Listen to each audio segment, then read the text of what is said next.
এবার দেখুন অবস্থা, নৌকায় তুলে রীতিমতো টানা হেঁচড়া, ধাক্কা ধাক্কি, পড়ে গেছেন একজন পুলিশ কর্মী। প্রমোদ বলছেন এবার দেখুন জলে ধাক্কা মেরে ফেলে দেওয়া হয়েছে। তারপর তিনি কোনো মতে জল থেকে উঠে এলেন।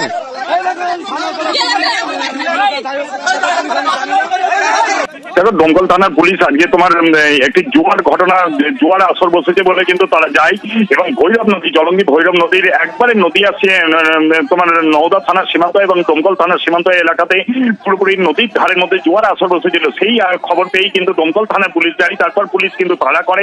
সেই সময় 4 জন যুবক ছিল, তারা প্রত্যেকে পালিয়ে যায় এবং এক যুবক পুলিশের হাত থেকে বাঁচতে তোমার ওই ভৈরব জলঙ্গি নদীতে কিন্তু ঝাঁপ মারে।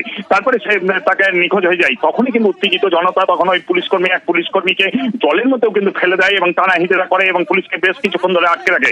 পরে নওদা থানার পুলিশ এবং দমকল থানার বিশাল পুলিশ বাহিনীকে ওই পুলিশ কর্মীকে উদ্ধার করে এবং তার খোঁজে তল্লাশি চালাচ্ছে। এখন পর্যন্ত পুলিশের ডুবুরির দল গিয়েছে এবং এলাকায় যথেষ্ট উত্তেজনা থাকায় বিশাল পুলিশ বাহিনী রয়েছে।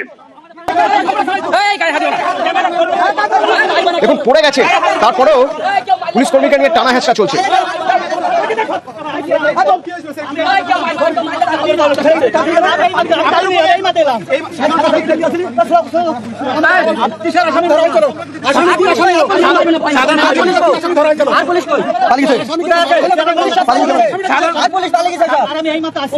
সাধারণ পাবলিককে এইভাবে আপনার উপর চড়া হচ্ছে কেন? যদি আমাকে কিছু জানাতেন।